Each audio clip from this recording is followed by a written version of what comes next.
Hey, welcome to another session of Let's Chat with Denisha. We will be journeying on this topic, death and dying. It's a process, so be patient. I will be sharing in this video my You experience must be of death wondering, and yeah, dying. Stay tuned. what is this about? Sorry for the mess. I know I look a mess, but I thought it fit to do this video now and just be real. Although I have been real. It has not been easy these last months. A lot of persons who are part of my life know what has been happening to me over these past months. Well, I must say year. Last year, my father was diagnosed with cancer. He has been struggling over the years too with diabetes. And so having cancer and diabetes, they're not good combinations, and so it has been really rough for him. Last year when I found out about the the cancer, it was it was rough for me, but I made it through. I didn't know I was able to make it through, but I did. And with families and friends better than pocket money, may I tell you the truth, because you guys have been with me every step of the way. And I just want to say thank you. You have been there. And even persons who don't know me but would have seen me on Facebook, newbie, and I mean, you have called and you have texted and all of that. And thank you for being there. My students, you would have been a tower of strength for me even through the semesters, and I wasn't afraid to be real when I broke down in front of you to tell you this is what is happening to your lecturer and all of that, and you understood, and because of me opening up like that, you opened up too for me to be a blessing in your lives. Thumbs up to you. So he has been battling with cancer and diabetes. It was under control where he was doing his chemotherapy. It was really rough for him, and being in Jamaica and him in the States, I mean, it was hard for me as well. So since year January, my grandmother died suddenly, and it was really a rocky time for me. It was really rough for me, but again, family and friends were there, and I went through it. I grieved and all of that, and I went through the process. I knew that the Lord was preparing me for something, but I mean, sad to say, I never knew He was preparing me for this. What has been happening to me. And so, in May, I decided to come and spend the time with my father. I don't know about anybody else, but I believe fathers are very important, just as our mothers are important. And I was like a barrel child, so to speak, where father was in States trying to make a living, sending things back home. Pretty much that was it. So the bond and all of that wasn't really there. I would hear from him, we would talk, but that was pretty much just it. And so I decided that I wanted to know more about this man who I call my father, to pass on things to my children. And the lack thereof of a father, you know, would have caused some level of deficiencies in the way how I probably would communicate to males and stuff like that. I am very grateful for men who would have stood beside me every step of the way. I'm not gonna call any names because you guys are a lot. Thank you. And big brothers as well. Thank you. You would have impacted me, tremendously over the years. And I think that I have grown into a good young woman. So I decided to spend the time with my father and to be there with him every step of the way. I learned a lot about him, and when I was supposed to go back home, he went into the hospital, and I decided, I made a decision that I was gonna stay with him, help to take care of him and all. And so I pretty much gave up everything back home, my job, everything back home, to stay with him, and having the faith that God is going to work things out, for me. And so I did just that. I'm just moving forward now. So last week, Daddy went to the point where he was in the hospital, he came out, all of that, and then it came to the point where the doctors couldn't do anything else. Not that the cancer was spreading, but they just couldn't do anything else because of the diabetes. He was not a candidate to do surgery to let him live a little longer, and his wish was that he wanted to die in peace. And so he said, no tube, no nothing like that, just let him go in peace. When they gave him blood, he would just bleed out everything. So it was really a roller coaster for him. The pains started, and so we as a family and all supporting him, we supported the decision that he made, right, in not having those tubes. And honestly, nobody would want to see their parents in a condition like that. And so the choice was for him to come home, right, and be in hospice care, or to go to the hospice unit. And so he had a doctor and a nurse, in case of anything, we would contact them and all. But no CPR, no nothing like that anymore. So he had his oxygen, and we made him as comfortable as possible. I posted a video on Labor Day up here where we were just building our vibes. He was sitting beside me, and I cooked the jerk chicken and the pork, and everybody was just having fun because I just wanted everybody to be happy around him.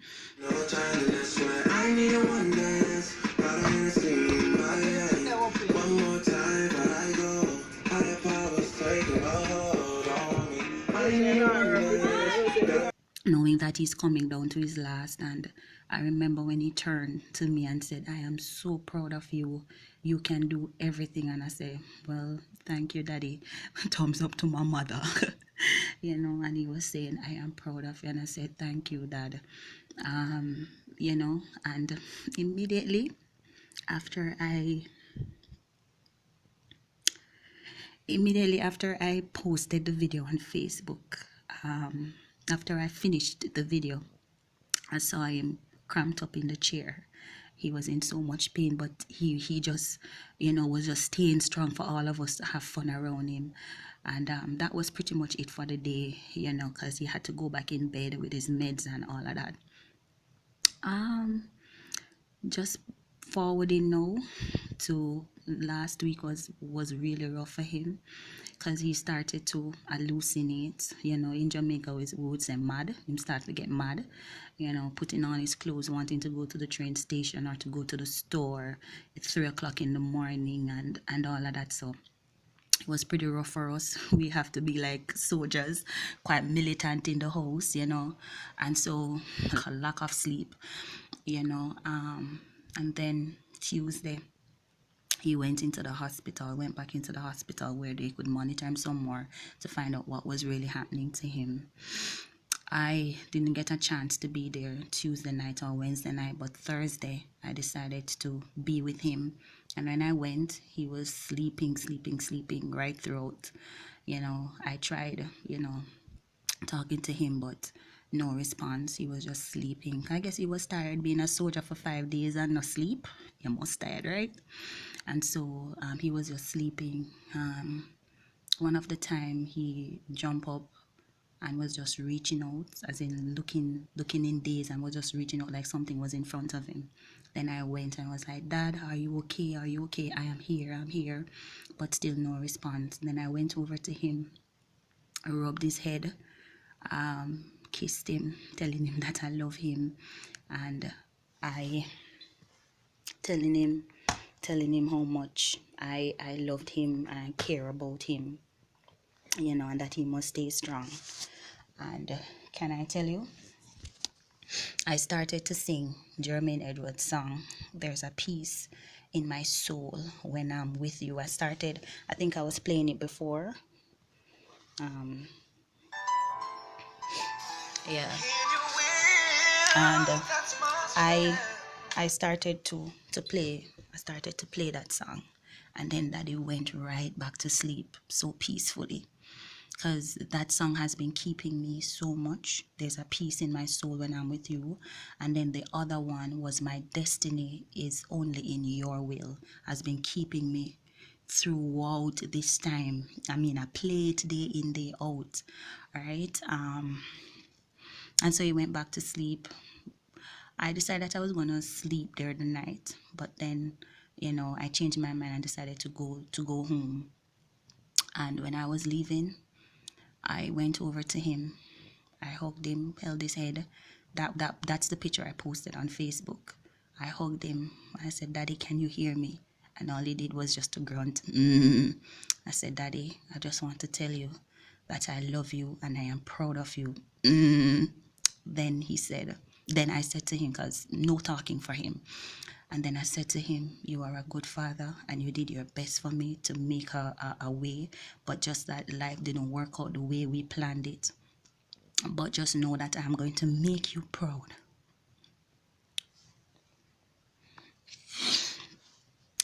Just,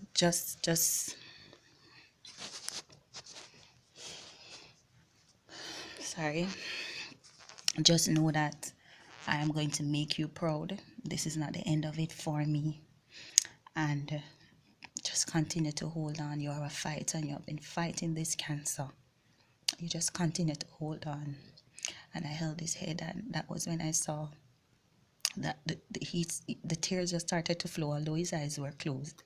The tears started to flow from his eyes, and I wiped his face and I said, "Daddy, I love you so much.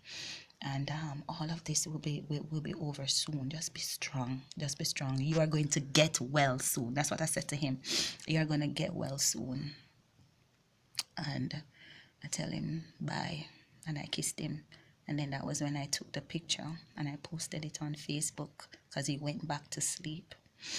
And long and short of it, we got a call about nearly 3 hours after, saying that he died.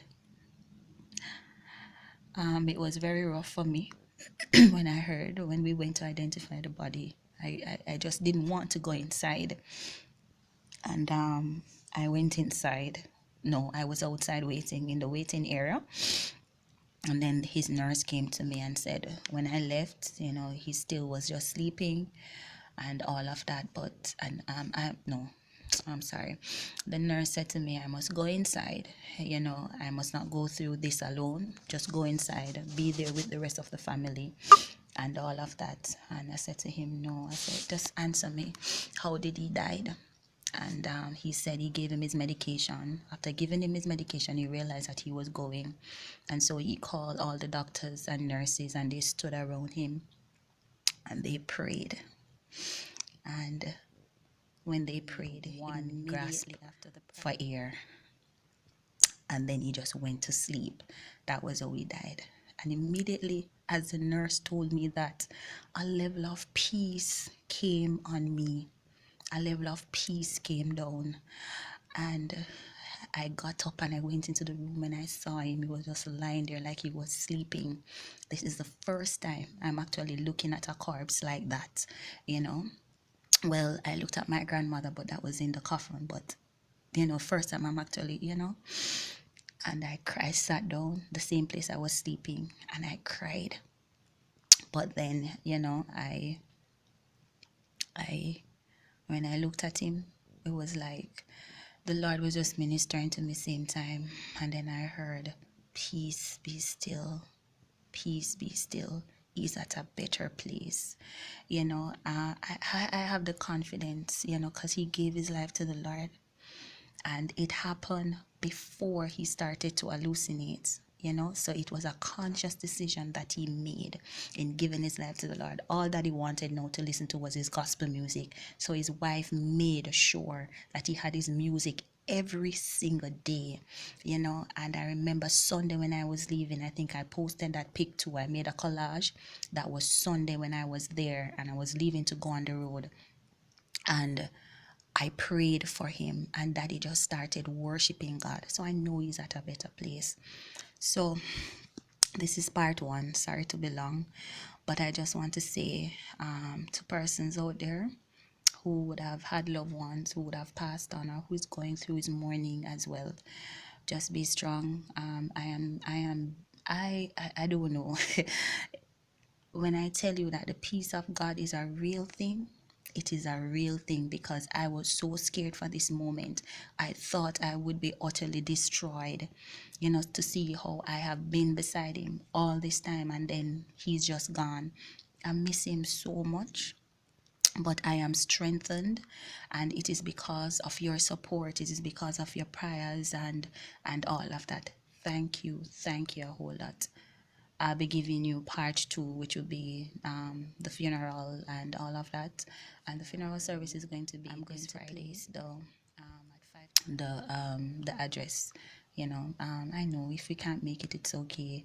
Your well wishes are good. I have friends up here who should be coming and all. And yeah, just it has been a journey. But the journey continues, and I'll not be getting off at the wrong train station. I'll be heading to my destination, because my destiny is in his will.